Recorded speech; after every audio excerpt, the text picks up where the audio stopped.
That's great. Wonderful.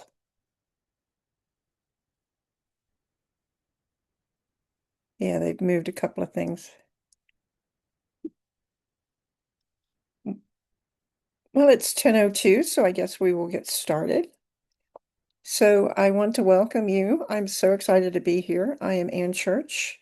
I'm the co-chair of the New Mexico Falls Adult Falls Prevention Coalition, and this is our quarterly meeting. We're having um, few changes here, and we're having a great time putting things together. So we have a program today based on what I do, but first of all, we're going to get started with some housekeeping. And what I'd like to welcome you today.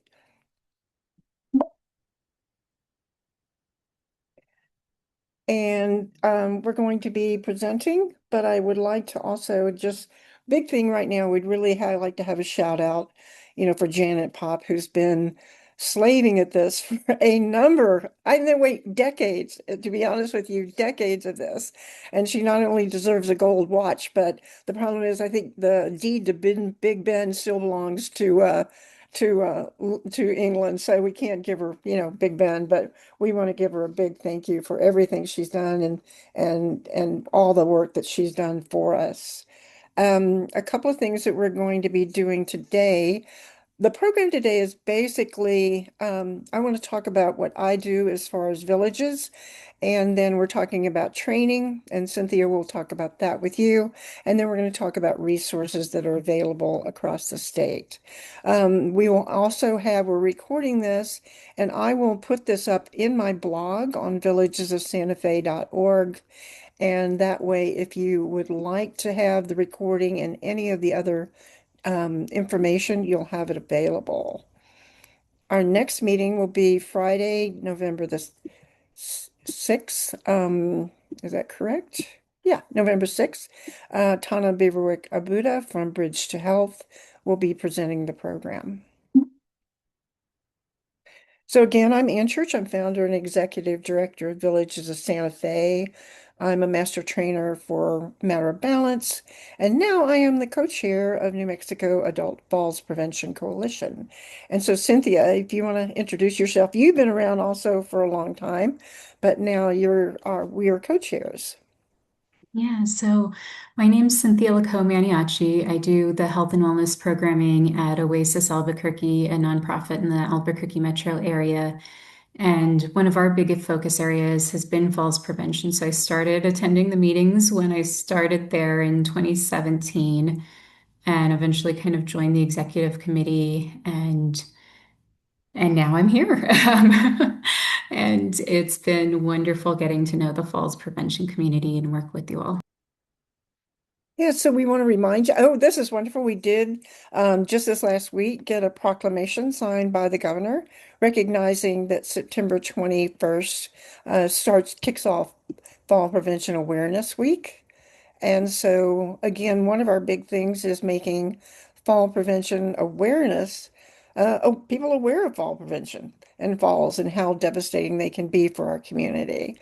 So this is a proclamation signed by the governor, and we will put it up in every place we can find to let people know that we are going to be very active about preventing falls in the coming years. A couple of events coming up here in Santa Fe. I'm Villages of Santa Fe is in Santa Fe, obviously. We will have our Falls Free checkup at Christus St. Vincent's again, Thursday, September 17th from 9 to 1. And we'd love for you to get engaged. We'd love for you to bring your community. I know we're getting a lot of people signing up and registering, so please feel free to come to this one in Santa Fe and then in Albuquerque. I'm sorry, that says yeah, Friday, September 18th will be the programming in Albuquerque at the North Domingo Baca Multi-Generation Center. So we'd love to see you there. If you would like to participate, you can we have our information coming up soon. Again, you can email either Cynthia or myself if you'd like to volunteer or you just like to attend please feel free. They are open and free to the general public. What we'd ask of you is to help us promote it because the more promotion we get out there, the better chance we have of stopping any one fall. Then also coming up the next week is the Conference on Aging, the New Mexico Aging and Long-Term Services Program. That is September 23rd and 24th at the Glorietta Conference Center. Cynthia and I will be presenting again at 10:30 a.m. on September 24th. So we would love to see you. Also, since we're trying to really grow this program and we know everybody has time constraints being, professionals that we are, if you would please put your name, well, you already have your name, but who you work for or your interests, um, anything like that into the chat so we can get in touch with you. So, why do we do fall prevention? I mean, really, our goal is to prevent falls before they happen. And if we can educate and give resources and strategies to people in the field, I feel like that's our responsibility to help that be brought into the field so that people in not only our urban areas but our rural areas have resources for fall prevention. So falls are everyone's business.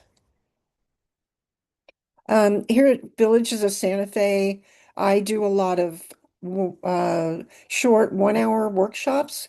They're basically presentations on causes of falls. So many times when you ask somebody, what do you think about falls? I hear, oh, Aunt Mary fell and broke her hip. I hear that. Or, I need to pick up the rugs in my house. That's true. But what are the other causes and ways to prevent falls? So that's the presentation that I give, and that's what I'm going to be talking about shortly. Cynthia will talk to you about training for evidence-based programs at OASIS and what they offer in conjunction with the Department of Health, which is quite substantial on helping you not only get trained in programming, but then successfully bring that programming to your community. And then we have a resources section as well. So when I think about hosting a presentation, first of all, I have to define my audience. If you don't know who you're speaking with, then you really don't know how to tailor your presentation. So if I'm going to a rural area, um, I have to realize what their resources are. It also helps me understand how to get the word out, how to market this. If I'm working in, like I did last week before at Villanueva, I reached out to their senior centers, to their community center, to their fire department, because those are the people that are really engaged with that audience to help me bring more people in and to help get the word out. One of the hard things about hosting a presentation is securing a location. So when you're securing a location, I'll talk about that shortly, but there are a lot of considerations as far as if it's well lit, is it parking, is it well known to the community? What information to present, and then how to market and get the word out. So securing a location, it's really a partnership. One of the things I've been very successful with is working with the Rural Library Initiative and our local library. In Santa Fe, I give talks at the local libraries once a quarter at all three libraries, and they're very good at promoting it. So I am not having to really push the promotion. They're the responsible party for the promotion because they know their audience.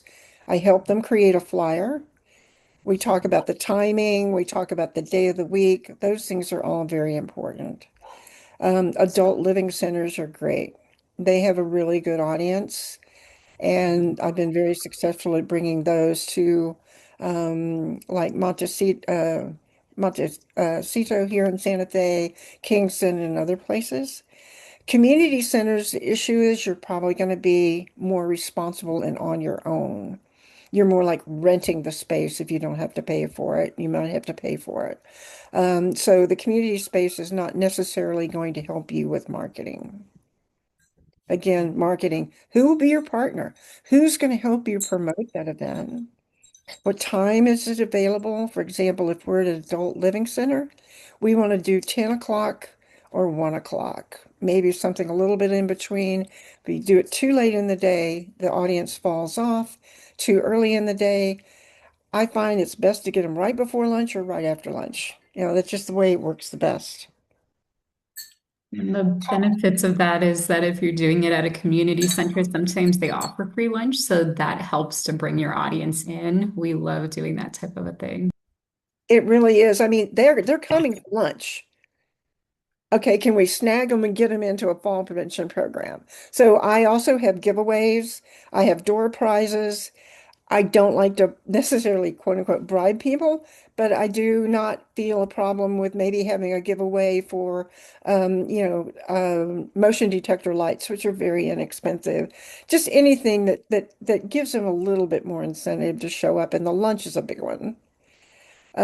Setup, tables, chairs, audio, visual. So many of the community centers do not have audio visual. But you really have to consider, and even this 1 hour program can be a challenge. And if you're going to bring in a whole class later on, you really have to consider how the setup is going to be. And also, do you have to do the setup and take down? Who's engaged in that and what's your responsibility? I've had places where I have to bring in the chairs, not I'm you have to use their table and chairs. I can't bring them in. But set up the table, set up the chairs, set up the audiovisual, clean, then take it all down and clean the floor. So be aware of what's expected of you. So are you going to present by yourself or are you going to have a panel? I prefer to have at least one other and sometimes three. So usually it's myself. It's a physical therapist, usually Katie Titus from Christus St. Vincent's. And I really, really do love having the local fire chief or fire marshal to talk to the people and bring in the whole community aspect of how falls are related within the community and who the first responders are. So my presentation again is this. I'm going to give you a short version. I will also put this deck up if you would like to download it. I obviously have more slides, but this is just an overview. So I talk about falls can carry a heavy impact on life. The costs, people are just floored when they hear the cost of falls of 397 million, and that's just medical. They're like, what? It's just, they can't believe how much it costs the state, and not just the state, it costs you and me. That comes out of our pocket, out of our tax money. So again, I make sure what we're trying to do here is we're trying to prevent falls and injury from falls before they happen. And we can do that by education. Resources in our rural communities do not have resources. We've got to be the ones that step up and bring them the resources if possible. So keeping people safe and independent. So this is one of the things that we like to emphasize is don't let the fear of falling keep you on the sidelines. We want to build the confidence, stay active, and continue doing the things you love.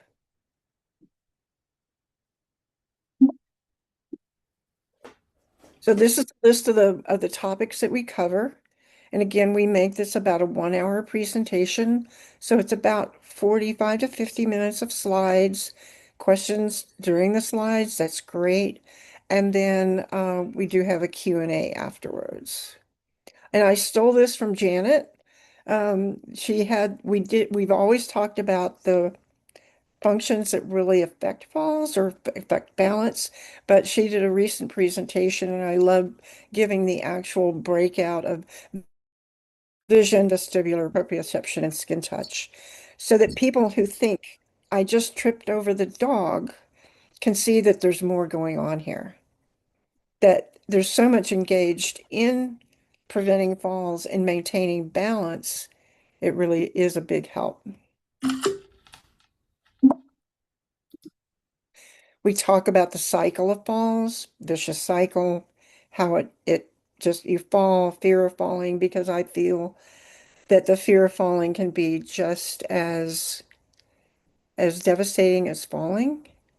And because of the reduction of activity and reduced muscle strength, balance, gait, decreased functional ability, and you fall again. So trying to break that cycle of falls as well. Communication. We used to, when I first got trained in matter of balance, communication was like about this much of the word that we talked about. And now it's probably almost 20% of what we talk about. And I talk about with people in our community and say, you can't communicate with your family unless you know what your values are. So start with yourself. Start with open communication with yourself. How do you want to live? How do you want to live? Do you want to live independently? You want to stay in your home? You want to stay in your community. You don't want to move, or you're willing to move. Know how you feel about that so that you can share those wishes with your family and friends. And make sure that, so we're really trying to make sure that a family understands your preferences because that's where they're going to help you the most. One of the things people are saying, I've been giving presentation to grantors, and I was giving one to the McCune Foundation the other day, and I gave them the spiel about the whole thing. The first question that they asked, there were three people from the McCune Foundation. They didn't ask me, how many people did you serve? What's the statistics? They said, how do I talk to my parents? And that's actually what's coming up the most. How do I talk to my parents? So that communication goes both ways, and that's why we say it's everyone's business. We talk about communication with your doctor. No X-ray vision on your doctor's side, okay? They got to know, talk to them about your falls, your medication.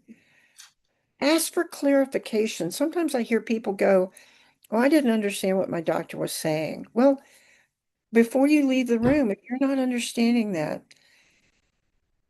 make sure you tell them it's not clear. Can you clarify that for me? Or can you give me more information? Or where should I go to find out more information about this? Because the worst thing to do is they give you a new medication. You don't know what it's for. You don't know why you're taking it. And you have some side effects. And you are really at that point, now you need to rely on your pharmacist. So we really are serious about medication interactions. We talk about that. We have a whole 2 or 3 slides on medication interactions where, raise your hand if you're taking a blood pressure medicine. Probably half of them do, and I statins over here. And so one of the first side effects of blood pressure medicine is dizziness or fainting. Be aware of that.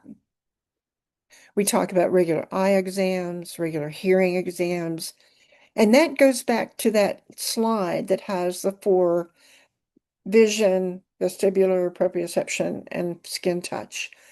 So they start to understand and they realize we can give them that information about the input from your whole body really makes a big difference in preventing falls. We were talking with the group about Otago a couple of weeks ago, and we had some women from two trainees from the senior centers in Santa Fe County, and you were talking about how the muscles were affecting gait, and they looked and said, "Wow, we know people we could help with that." And that's the kind of thing that what we're trying to help train. Again, how medications increase falls, hydration, footwear, foot care is also super important. When does a manicure, pedicure no longer be an indulgence, but a real necessity for healthy feet? We do touch on home safety. Obviously, that is also a very important part of it. We have a whole series of documents you can download from our site, from the NCOA, from AARP. So you can have a list where you can walk through your house and do a checklist. We talk about we actually in the middle of this, well, it's great to have everybody get up and move around. We do the 30-second chair stand test. We talk to them about why we do it, what the results are, and how they can actually, if they start an exercise program, how they can gauge their improvement. This is also part of with the Fall Street Checkup. I believe we do three of those at ours in Santa Fe, and in Albuquerque you do three or four, I think. Importance of exercising. Again, the CDC says recommends 150 minutes a week, but that doesn't have to be a big block. We talk about how you can break that all up. We talk about endurance, flexibility, strength, and balance. We talk about the different programs you can engage to work with these four different areas. But also we talk about how you don't have to do it all at once. It's just really doing some exercise and movement. Traumatic brain injury, we really try to emphasize this very much because according to data, 46% of death from falls comes from a traumatic brain injury. And not only death, but then severe disability as well. We really emphasize seeing a medical professional if you have any of the symptoms of a concussion. We emphasize that concussions the symptoms can show up much later. They can show up 2 weeks later. They don't necessarily show up immediately. So we really try to emphasize how important it is to see a medical professional. And that's one of the reasons we love to bring in the local EMTs because they're going to be, if somebody's fallen and they're unconscious or can't get up off the floor, the EMTs are going to be doing that evaluation and giving them their recommendation on whether they should go to the hospital or not. We talk about how medication can affect this. Blood thinners can affect brain bleeds as well. And with the local EMTs, it's wonderful because they're standing there and they're saying, look, please call us. Please call us because this is our job. We want to help you. We don't want to be invasive, but we want to be sure you're safe. If 1 o'clock in the morning, we're going to be there. The people say, well, what do I do if I fall? I've seen this. I'm walking down in Santa Fe on Alameda, and I see some tourists crossing over the rocks across our quote unquote river, and one of them falls. And everybody rushes over to help her up. And I just saw her go, I didn't see her go down, but I heard it. And I was like, wait, we need to see she's not drowning. The river's only, her face is not in the water. And let's make sure she didn't hit her head. Let's make sure she didn't break a bone. Let's take time to assess the situation. Everybody said, okay, that sounds good. We checked her for, a broken bone. She didn't hit her head. She seemed to be okay, so we got her up. But had she hit her head or lost consciousness, I would have said, we need to call 911. Because again, sometimes we emphasize to people, maybe the person who has fallen doesn't realize what's going on. They don't realize the symptoms, and first of all, they're just embarrassed. I mean, they are just embarrassed and they just don't want to call anybody. Sometimes we say, just be the adult in the room. Save somebody's life. My brother died from a TBI because he didn't go to the hospital and get an MRI. And that everybody was saying, oh, it was hard. I was like, nope. He fell, busted his head, and 2 days later he was dead. So this is where we love having the local fire department. And this is Steve Jennison from Dixon. And he was talking to people and saying, don't let the fear, embarrassment, or concern about the cost of an ambulance keep you from calling 911 after a serious fall. Delaying care can lead to far more serious injuries, complications, and loss of independence. And this is their local, they know this guy. They have coffee with him. He's at the community center. So they're feeling what I love about that whole reaction is that kind of it takes down that whole I don't want to call anybody. I don't want to inconvenience anybody. If I'm hurt, then it's okay. It's okay for me to do that because they've actually even told me that. So now I'm going to actually turn this over to Cynthia, and she's going to talk about the training that OASIS and the Department of Health is able to offer. Hello, everyone. Yeah, we have this wonderful resource in New Mexico through the Department of Health of, having support for getting trained in an evidence-based program. And part of that is this focus on the goal that older adults in New Mexico, all older adults, should have access to these programs. That doesn't happen though without trained instructors like some of you. Many of you I'm noticing on this call. Thank you for sharing some of your background information. And not just the certification, but then the actual offering of classes. And sometimes it feels like that's where the breakdown is. The Department of Health tries to maintain a list of everybody that they've trained in these evidence-based programs. And over the years, there have probably been like 100 or more people trained in the programs. But when it comes to looking through who's actually offering classes, it's maybe a dozen people or so. So the goal here is to try to help break that disconnect and better link things together, support you in kind of the progression from maybe an interest in teaching classes to getting certified. And then, sometimes if that's where things are falling off, then to make that transition to actually teaching those classes. So, Eileen gave an amazing presentation probably just about a year ago, Eileen Dunn, on what programs are available in New Mexico. And so, just a quick recap of that.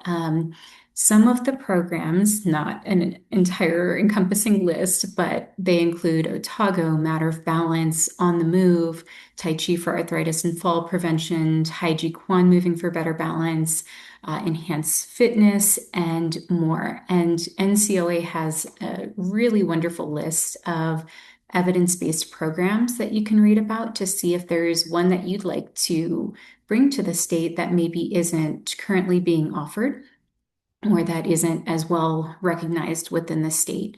And what's nice about NCOA's website is that it gives kind of an overview of who it best benefits as far as your target population, what they can expect to gain through the program, what the basic structure of the program is in terms of in-person versus online or hybrid, similarly, what the training looks like, as well as how long the program is, and then some of the criteria for offering it, including maybe what materials are required or licenses. What is important to note on this slide is that any of the programs with an asterisk near behind them, those are programs that the Department of Health currently recognizes and can support you in getting trained in as far as finances are concerned. So that can be a really helpful tool, whether you're working for a small organization that maybe doesn't always have the budget for it, or you're an independent person who is just looking, maybe retirees, to offer classes in the community.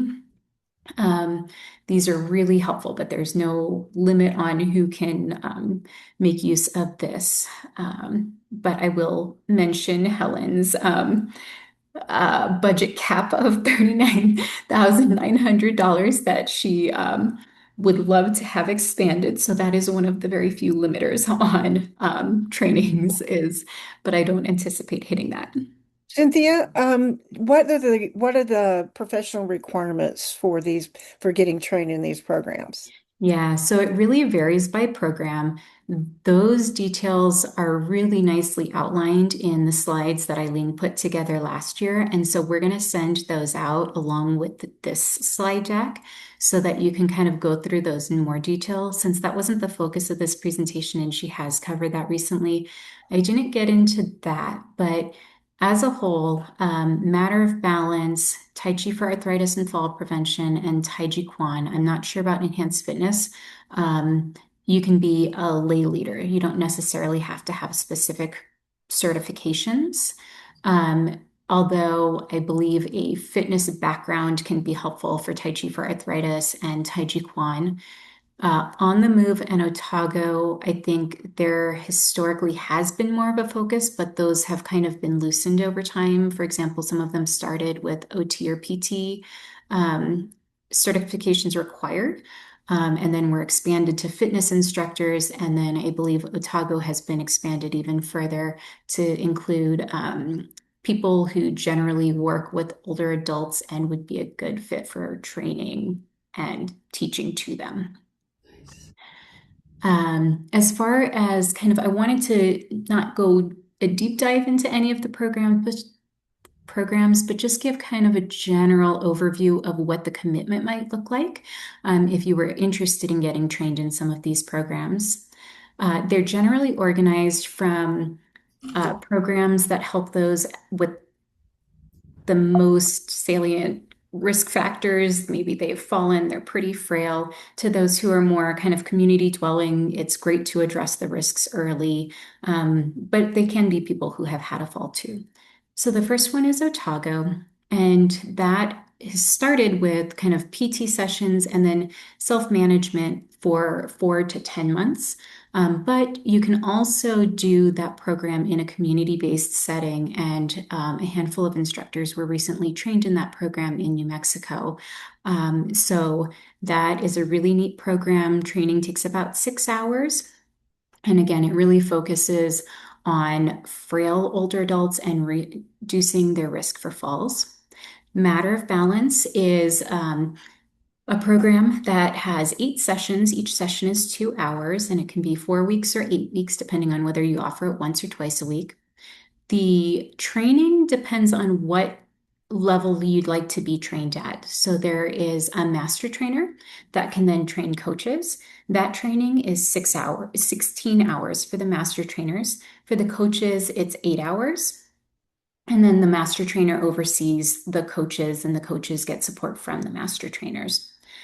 That is a wonderful program for addressing fear of falls. It also helps to increase activity levels, but it's really focusing on breaking that fear of fall cycle that Anne mentioned earlier in the presentation, and helping adults who have maybe started limiting their activities because of a fear of falling. Yeah. On the Move, group exercise for older adults is a 24-session program. Each session is about 1 hour. And the training for that is 8 hours plus some preparation time to get ready for the training. It is online, which is wonderful and convenient. I think many of these at this point are available online, with some having some in-person opportunities.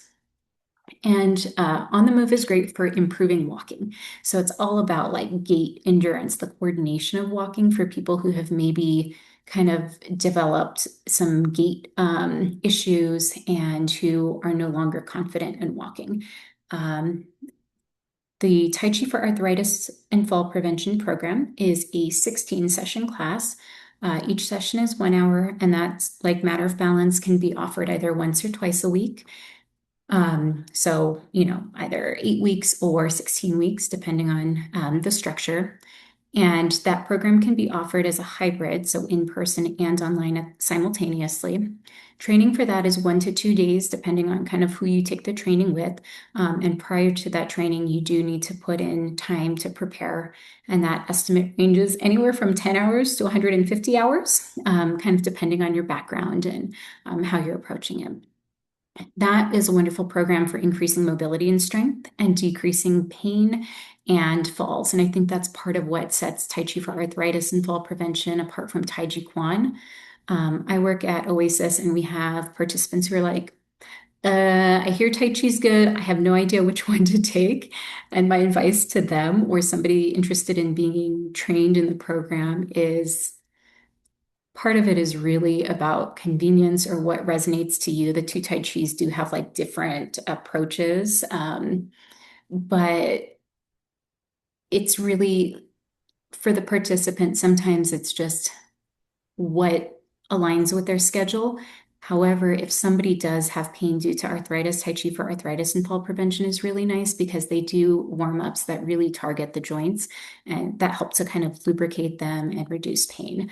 Yeah, And just Cynthia, moving. we offer Yeah. that. We offer that like every 3 months, and people Mhm. just line up for that Tai Chi for arthritis and fall. It's like, when is the next session? They don't take one session; they just keep on going. They really, really find that that is very, very helpful in their everyday, making their everyday living much better. Yeah. And I think that that's, Anne mentioned they offer it every 3 months. And I think that for the instructor is another thing to consider in Tai Chi for arthritis compared to Tai Chi Quan moving for better balance. You'll notice that Tai Chi Quan moving for better balance is 48 1-hour sessions. Those sessions are twice a week, and the training is 16 hours plus preparation time. It is a well-loved program at Oasis, but those 48 sessions can be challenging over a 24-week period. So that's something to take into consideration. And Tai Chi Quan, moving for better balance, is great for increasing range of motion, strength, and improving balance. So here's kind of like where I and Oasis come into things, and a group of wonderful instructors also.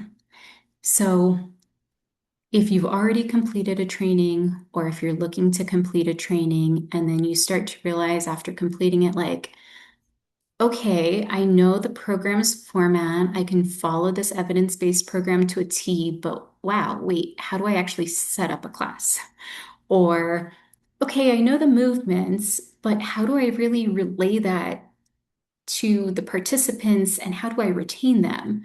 Whatever roadblocks you've encountered, our goal is to help support you in getting that translated to you teaching a class, hopefully an ongoing class, and just making sure that participants are aware of those services in the community. So what Oasis is going to be doing with support from the Department of Health is setting up, all of this will be free to instructors. Um, Workshops that help you in best practices for offering the classes, kind of the big broad brush strokes that kind of help the group as a whole, but then really drilling down into some of the specific challenges that people are offering. We've been doing this for about 10 years with a half dozen or so different programs and a range of settings from our location that we really know to we've done them at cooperative housing, settings that are like low income. They have a community room, but not everything is in place for a class, libraries, senior centers, residential housing communities, all these different settings, and each comes with their strengths and challenges. So what we'd like to do is bring some of that experience to you all and have you bring your experiences to other people to kind of really share and again, brainstorm solutions to some of the barriers that keep us from teaching or teaching consistently. And that's going to include also one-on-one mentorship as people are interested with experienced instructors who can help, again, support you in just overcoming some of those barriers. And this will be free ongoing support through FY 2027, so through the end of June. So please do contact me if you are interested in this. We'll have some information available after the meeting too, with a follow-up email, but we're kind of introducing this for the first time here. So this is really exciting. So I'm going to launch a little survey if y'all would please. Hold on a minute. Here we go. There it is. Polls and quiz. Yep. It says I don't have one. Okay. Never mind. Sorry about that, folks. Let me stop share for a second. Let me go back to share. But let me just go back to the slides. Somehow the poll is not launching, but I'm going to go back to the PowerPoint and I will share that. Hold on a second.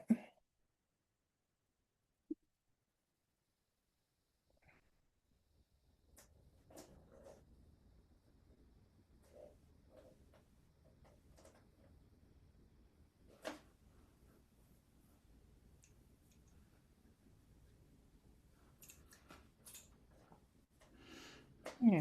Hmm.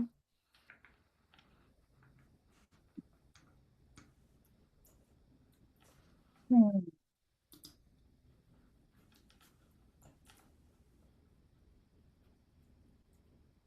All right, so let me go back to that slide. Here we go.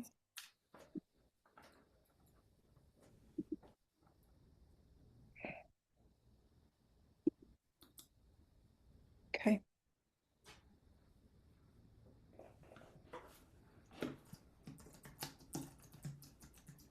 Yeah, it's not letting me share. Sorry about that.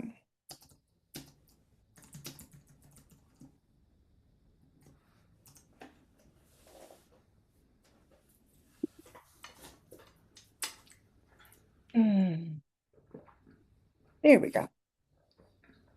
Apologize, the poll is not coming up, but if you can see from here, what we would like to know is if you're interested in hearing about additional fall prevention training.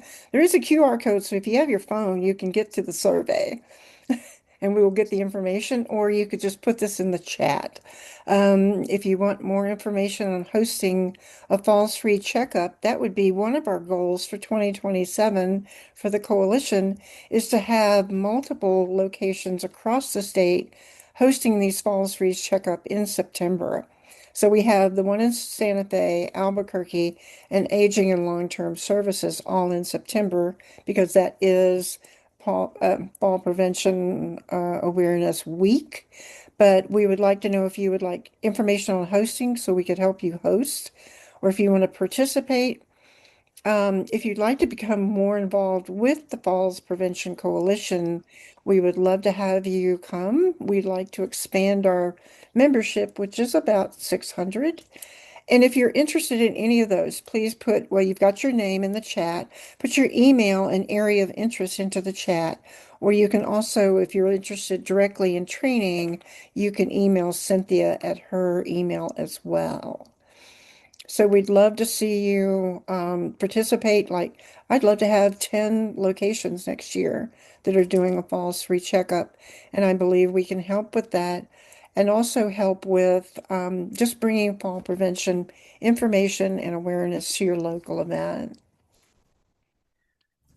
And what I'll do, if you put that into chat, then I'll be able to just download that chat and sort it out through AI and be able to get back with you. Cynthia and I think our goal is to get back with everybody by the end of next week on what your interest might be so we can maintain that interest and help you bring more programming to your local area.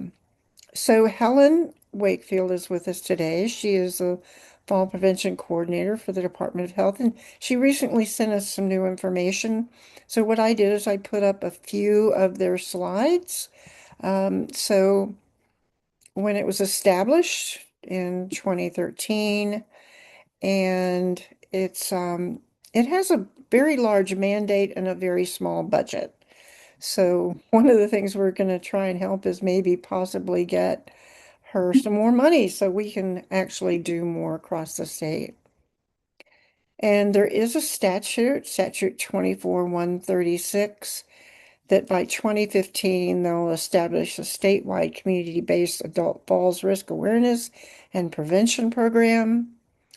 They'll implement it and they shall contract. Um, you can read this for the development of culturally competent, age level appropriate community-based falls risk media campaign, a web page, a clearinghouse, media placement, outreach to the public, to groups. And these are all things we know can be effective in what results-based accountability says turning the curve. We're not going to stop falls, but if we can turn the curve, which it actually has, when you look at the stats from the DOH, we are turning the curve, but we are still higher than the national average in deaths from falls. So the DOH is responsible for arranging and coordinating adult risk awareness and prevention training and workshops, serving as a resource, acting as a liaison with Older Adult Prevention Coalition, that's us, and making fall awareness and prevention available to the general public. They are mandated to contract with universities, higher living, and evidence-based fall risk assessments and fall prevention strategies, and contract with all the local communities to do this. Unfortunately, with a budget of $39,900 for the entire state, that is obviously not feasible. I mean, nobody can operate on that kind of budget and fulfill this mandate. So I don't know. I don't have a solution. There's no solution here except to possibly engage with the legislature and get more money.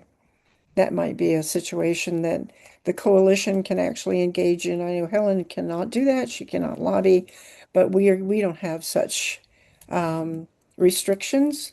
And one of my goals is, of course, AARP is one of the best lobbyists in the United States. I mean, they are a force to be reckoned with, and we work with AARP. Villages does. They've been supporting our fall prevention programs since 2017, and with working with Joseph Roybal Sanchez, that if we can get fall prevention and fall awareness on their legislative issue, we know that something will happen. And fortunately, since the statute is already on the books, they're not starting from ground zero. They are starting from a statute that says you will do this. Now we have to say you will fund this. So that's going to be maybe one of my soapboxes for 2027. Also coming up is the new launch of the Paths to Health, which is the Department of Health program website. It's been a bit dormant. I'm not sure exactly where it is right now, but I would assume over the next 3 months, we're going to start to see some movement coming on board where we can actually post training programs that are coming up and classes as well. Which now they will only post things that are going to be, let's go back to that, the evidence-based interventions, the Tai Chi for arthritis, Tai Chi Yuan, moving for better balance, Otago, matter of balance and on the move. But they could actually at that point have a location where if you wanted to be trained, the training information would be up there. Fortunately, much of the training these days is online, so it's not that can be a less of a burden to somebody trying to get trained. And then hopefully we can get more of all of us, not just you, but us, all of us doing classes across the communities, both rural and urban. So this is Helen's information. Just give her a reading. And she's very, very much engaged with this. And I believe she's got more programs coming up. And also, she is available. Helen, if you want to chime in, I believe you're available to give talks as well. Is that correct? Where are you, Helen? Did I lose her? Yes, I do give presentations.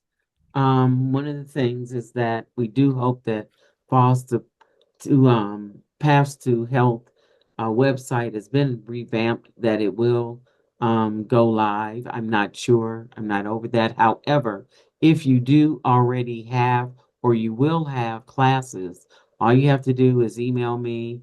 Just email me and I'll let you know what you have to give me. I'm not going to take a bunch of your time, but it's basically just the day, the time, your name, and the location. And I will send that. I keep a spreadsheet and I send it to our nurse hotline so that people can still provide can call and they will be provided with that information.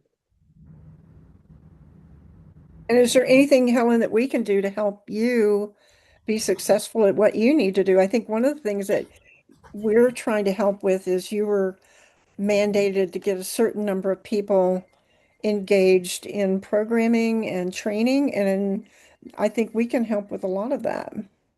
So one of the things that the I believe it's probably from predecessors who created the different deliverables.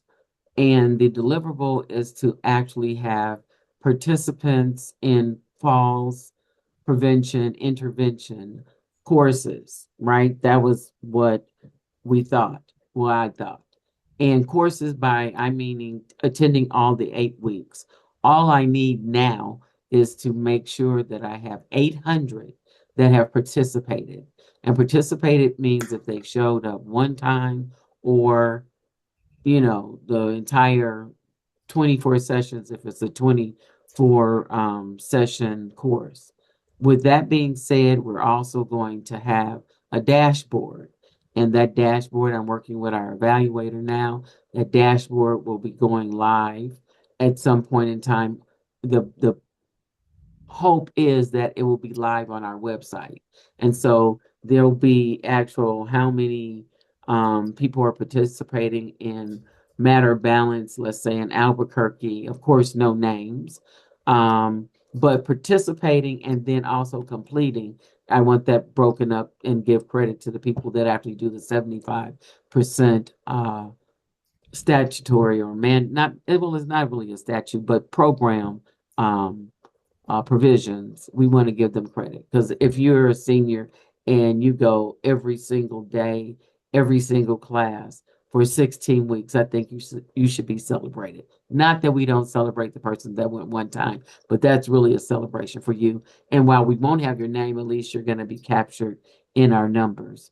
The other thing that will be that is new is that we also, and Cynthia's there, and Oasis is wonderful partnered with us this year. We're now, because of Cynthia's um, idea, to have a mentoring component for those that are actually teaching and instructing.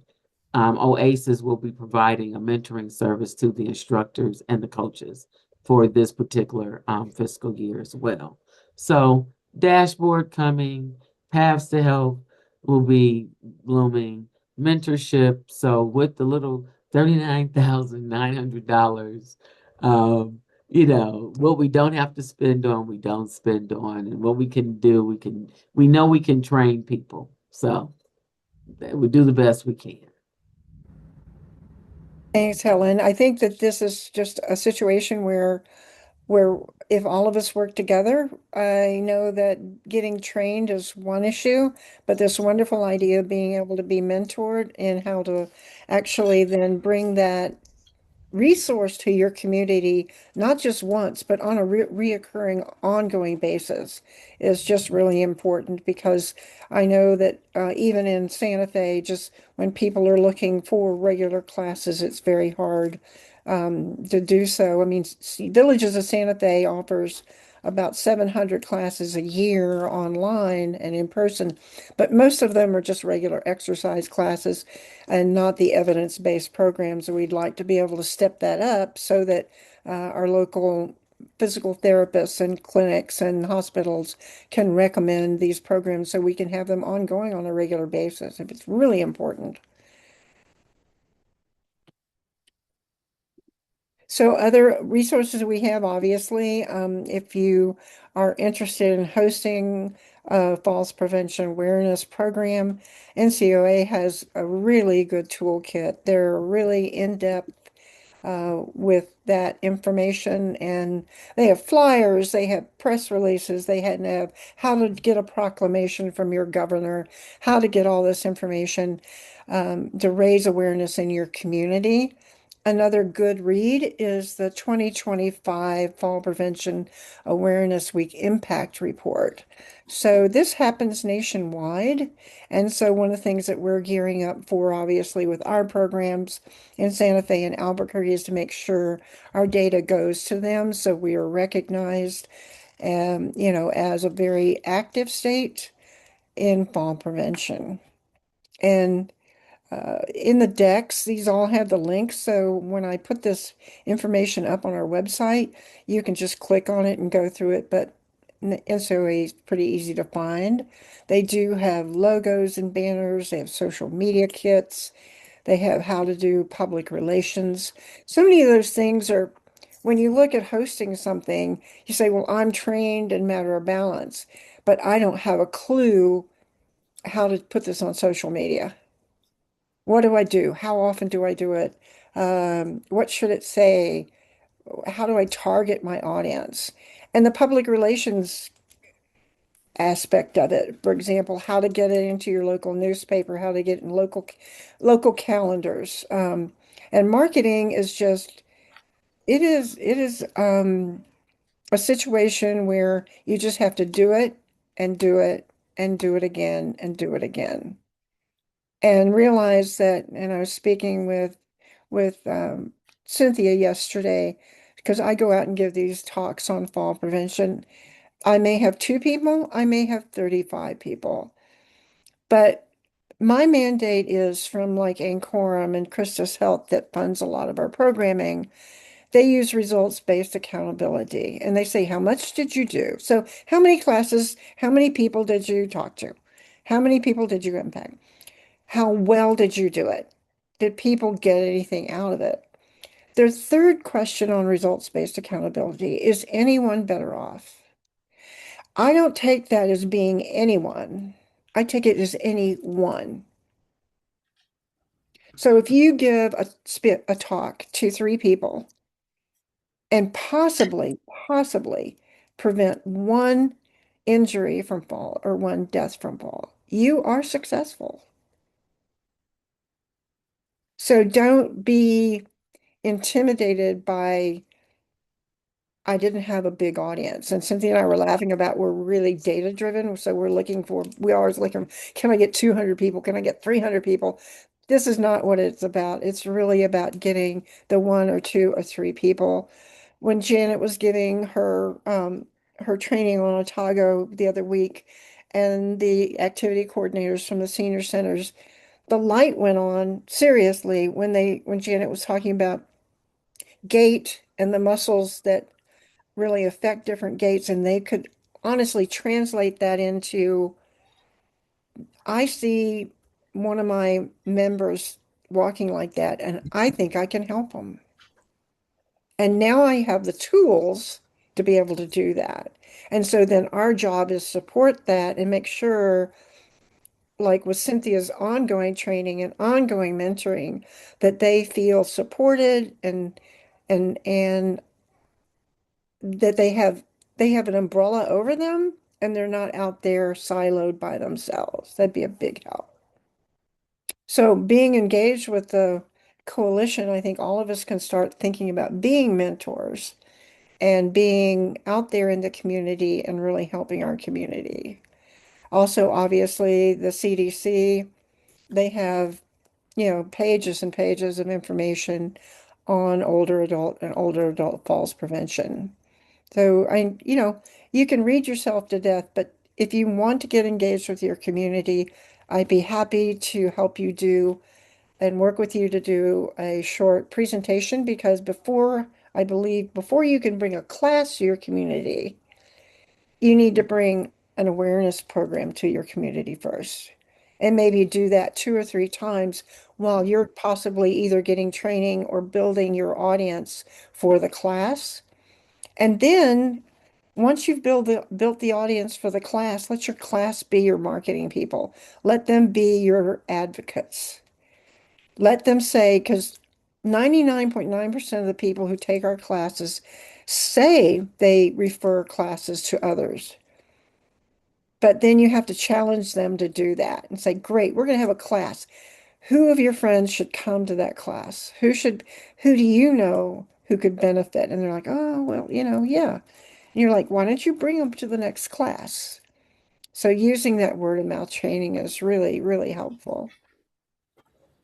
So we're really going to we're trying to keep things informational, short, give you as much information, but again, our next meeting will be November 6th. And Tana Beaver, oh God, I didn't correct her name. I'm so sorry. I corrected it on the first slide. It's Beaver, WYK. Abuda Bridge to Health should be speaking. But we would love to have you join us as a coalition member. You are already that, but we'd like for you to invite others. And if you want more information again on the training, please put your email and your interest in the chat, and Cynthia and I will get back to you. So if you have any questions, please feel free to unmute yourself, and we are here to help.